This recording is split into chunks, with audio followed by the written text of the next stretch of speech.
បាទសួស្តីបងប្អូនទាំងគ្នាថ្ងៃនេះខ្ញុំមានវិធីខ្ញុំគិតថាល្អដែរសម្រាប់បងប្អូនដូចជាខ្ញុំអញ្ចឹងអាសាភ្លេចយ៉ាងច្រើនបងប្អូនពេលខ្លះយើងវែងដៃមិនដឹងថាទុកទូរស័ព្ទនៅកន្លែងណាអញ្ចឹងបងប្អូននៅក្នុងបន្ទប់យើងរត់ឃើញអញ្ចឹងបងប្អូនយើងមិនចាំបាច់ពិបាកកែទៅទៀតបងប្អូនយើងមានវិធីសាស្ត្រមួយយើងមាន app មួយដើម្បី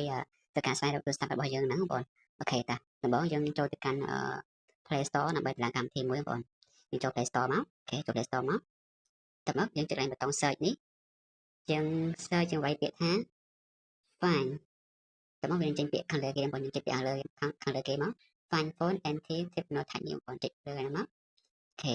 បន្ទាប់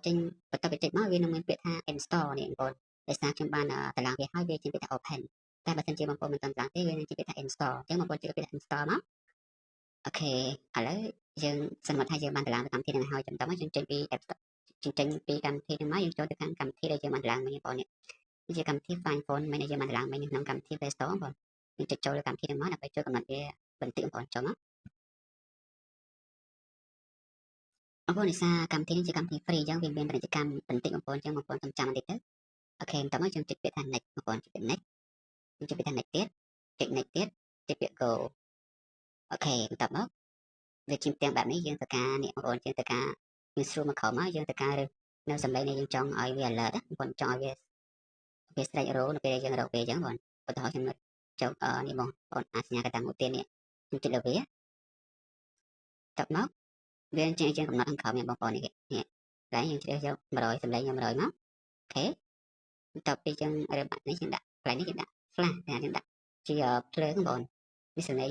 រំញ័រហើយសម្លេងនេះសម្លេង sound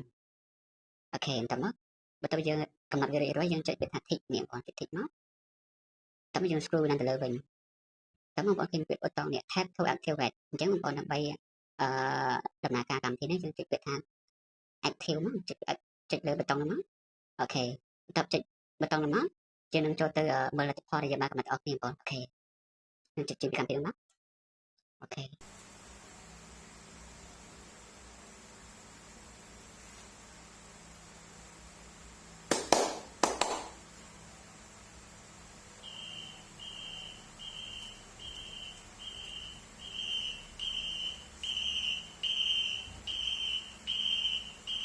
ពីបានយើងបាន